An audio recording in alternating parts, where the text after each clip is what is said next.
अस्सलाम वालेकुम वरहमतुल्लाहि वबरकातुहू। कैसे तमाम मैंने होपफुली तमाम ठीक ठाक होंगी। बिस्मिल्लाह से आज के व्लॉग का स्टार्ट कर रही हूँ। आज ना अनयूजुअली तौर पे मैंने शाम से अपना व्लॉग स्टार्ट किए। अभी मामी आई हुई थी बाजी के पास, उनकी तबीयत ठीक नहीं है, तो आप सब लोगों ने स्पेशली जो है ना वो मेरी मदर इन लॉ के लिए दुआ करनी है। जब भी मैं व्लॉग अपलोड करती हूँ आप लोगों का एक क्वेश्चन मुझे लास्ट नहीं आता है कि आप ही बाजी आपकी क्या लगती हैं। लास्ट कमेंट आया था कि बाजी आपकी चाची हैं, फिर आया था बाजी आपकी बड़ी बहन है। तो मैं हर व्लॉग में बताती हूँ, आज भी मुझे लग रहा है बहुत सारी बहनों ने न्यू ट्यून इन किया होगा, तो मैं उनको भी बता दूँ बाजी मेरी मदर इन लॉ हैं। उनको ना हम सब बचपन से बाजी कहते हैं।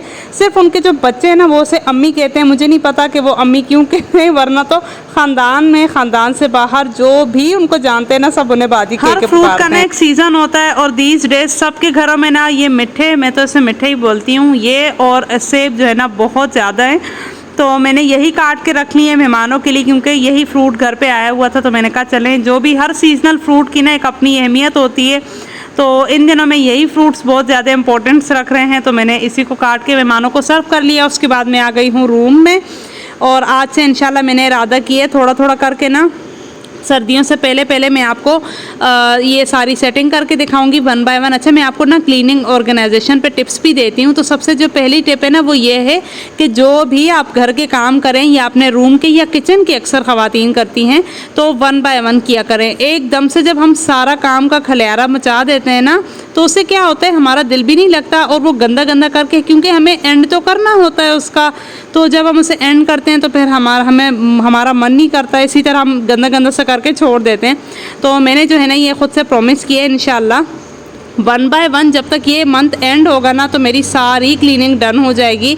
उससे पहले हो जाएगी, लेकिन आपको पता है रूम में बहुत ज़्यादा 2 बच्चे होते हैं मेरे साथ, तो हस्बैंड तो यहाँ होते नहीं है, लेकिन बच्चों के साथ ना बहुत सारी चीज़ें गड़बड़ हो जाती हैं। फिर उनके लिए हर चीज़ सेटिंग से रखना भी एक बड़ा टास्क होता है। और ये 2 कैबिनेट्स तो मैं अगर रोज़ के रोज़ भी साफ़ करूँ ना, ये मेरे इसी तरह से रहते हैं। मैं कोशिश करती हूँ इनको ऑर्गेनाइज़ करने की, लेकिन ये सारे बॉक्सेस मेरी ज़रूरत के हैं, किसी भी बॉक्स को मैं डिस्कार्ड नहीं कर सकती। तो मैं वन बाय वन जो है ना इसमें चीज़ें रीफ़िल कर रही हूँ। कुछ बादाम वगैरह मैंने रखे थे, वो बच्चों को भी मैं खिला देती हूँ, ख़ुद भी खा लेती हूँ। अच्छा, मुझसे ना बादाम भिगोए नहीं जाते, मुझे पहले भी आप लोगों ने कहा था आप ही बादाम रात को भिगो दिया करें। असल में बात ये ना मैं भिगोना भूल जाती हूँ, तो फिर इस तरह से खाए नहीं जाएंगे, तो मैं क्या करती हूँ वैसे ही खा लेती हूँ। रो में कुछ नहीं होता, ये ना गर्म होती है इनकी तासीर, तो भिगोने से ठंडी हो जाती है। लेकिन अब मेरी जब हिम्मत नहीं लगती, तो शुक्र अल्हम्दुलिल्लाह बातों बातों में ये वाला ड्रॉर मैंने ठीक कर दिया। मैं आपको दिखाती हूँ ये डिवाइडर के, मुझे अपने ये वाले सेक्शन इतने अच्छे लगते हैं ना। यहाँ पे ना शादी के शुरू में सारे मेरे बर्तन पड़े हुआ करते थे, तो इन 2 सेक्शन में ना मेरा डिनर सेट होता था शादी का, और कुछ ना प्रिच प्यालियाँ जो होती हैं ना वो होती थी सॉसर वगैरह, तो वो मैंने सारी यूज़ करवा ली अल्हम्दुलिल्लाह। घर पे ही वो सारी लग गई, तो ये दोनों सेक्शन खाली थे, तो मैंने ना इनको एज अ स्टोरेज जो है ना कबर्ड यूज़ कर रही हूँ दीज डेज़।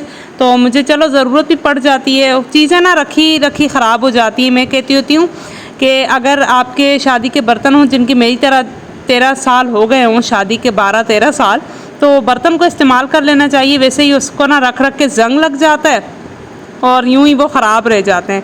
तो फिर ये ना नेक्स्ट डे है और मैंने वन बाय वन काम करने, तो आज मेरा क्लीनिंग का नंबर था। मैंने पहले बाहर की सारी सफाई की, उसके बाद मैं आ गई हूँ रूम में, और रूम में मेरा टारगेट जो है ना ये वाला कोना है। और आपको पता है जब भी एक लड़की ना काम करती है तो उसने सबसे पहले काम करना होता है सेटिंग चेंज करने का। तो मैं जल्दी से मोबाइल स्टैंड पे लगा लेती हूँ और मैंने सेटिंग चेंज करनी है। मेरे अब्बू ना मंथली आते हैं हमसे मिलने ना, तो अब्बू की यही बात होती है, बेटा रेलगाड़ी का डब्बा आज थोड़ा टर्न हो गया है, आज बेड इस तरफ है, आज ड्रेसिंग टेबल इस तरफ है। ये मेरी ना एक आदत है, मैं जब भी अगर क्लीनिंग करूँगी ना तो मुझे उसमें सेटिंग चेंज चाहिए। अब से नहीं, शुरू से मैं ऐसे करती हूँ।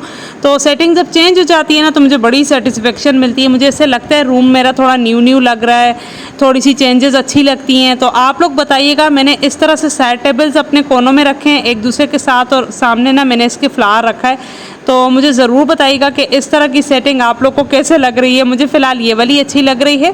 तो इस साइड पे ना चारपाई भी आराम से आ जाएगी, और जो मेरा बीच वाला हिस्सा होता है ना बेड और चारपाई के बीच वाला, तो वहाँ पे मैं चटाई बिछा लूँगी, तो बच्चों के लिए भी आसानी हो जाती है। क्योंकि कराची में ना अब बहुत ज़्यादा गर्मी हो गई है। मैंने अपनी सिस्टर को कॉल की थी तो कह रही है 2-3 दिन हो गए गाँव में मौसम अच्छा हुआ है, अटक में। तो मैंने कहा नहीं, हमारे पास तो अभी जो है ना वो गर्मी की शुरुआत है, अल्लाह पाक आगे करम करे। अच्छा, ये जो आप मेरी वॉल देख रहे हैं ना, ये इतनी ज़्यादा ख़राब है। और एक बार मुझसे ना एक लड़की ने कमेंट में पूछा था कि अभी आपकी दीवार पे ना, एक दीवार पे आपने वॉलपेपर क्यों लगाया है? तो उसकी रीज़न ये है कि मेरे ना दीवार सारे ख़राब हो गए हैं। हमारा जो घर है ना वो बाहर से प्लास्टर नहीं हुआ, तो उसकी वजह से जो है ना वो सारा जो भी बारिश का पानी होता है उससे ना दीवार आपको पता है सेम हो जाती है, क्योंकि जब घर पूरा बाहर से प्लास्टर होना तो फिर अंदर वाला भी ख़राब नहीं होता जल्दी। तो इस घर को बने हुए भी ऑलमोस्ट जो है ना वो 20 साल तो होने वाले हैं, क्योंकि जब हमारी शादी हुई थी ना तो तब इसके जो है ना 7 साल गुजर चुके थे। तो आप खुद ही अंदाज़ा लगा लें माशाल्लाह से।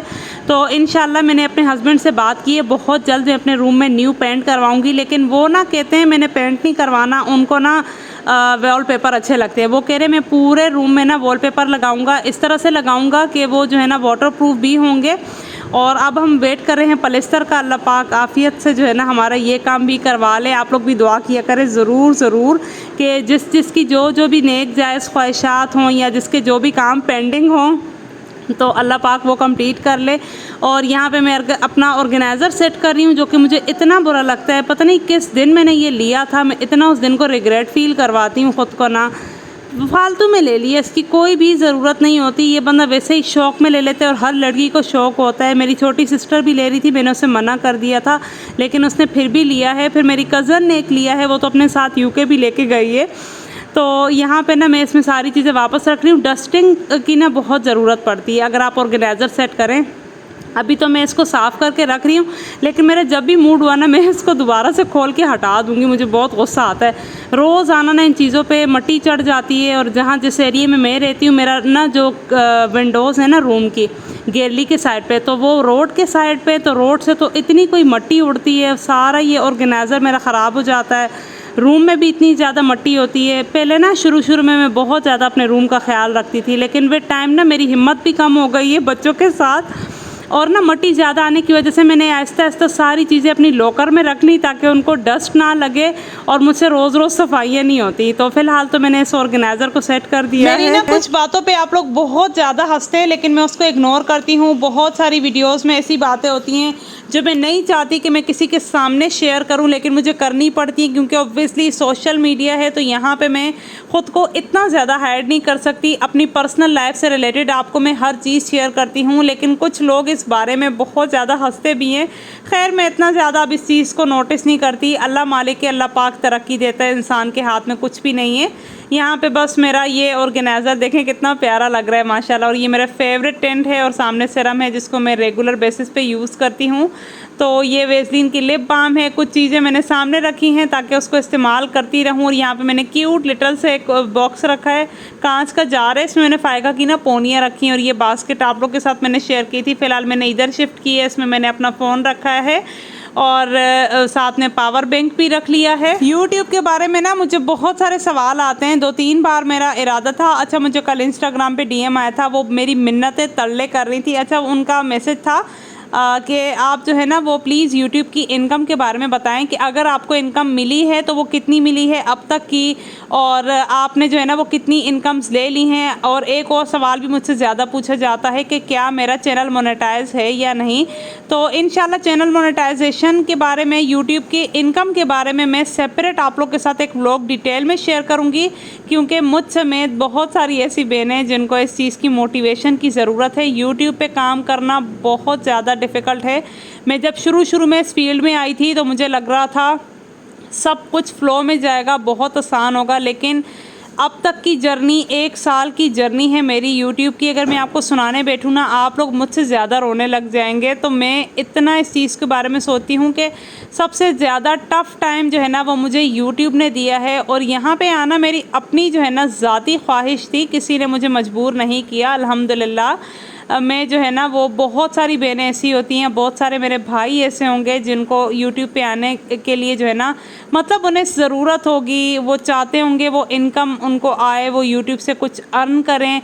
है तो अच्छा प्लेटफॉर्म अर्निंग के लिए, लेकिन आपको इतनी स्ट्रगल करनी पड़ती है। जो भी शौकिया आता है तो वो यूट्यूब पे आए, मेरी तरफ से ये आपको मशवरा है, सलाह है।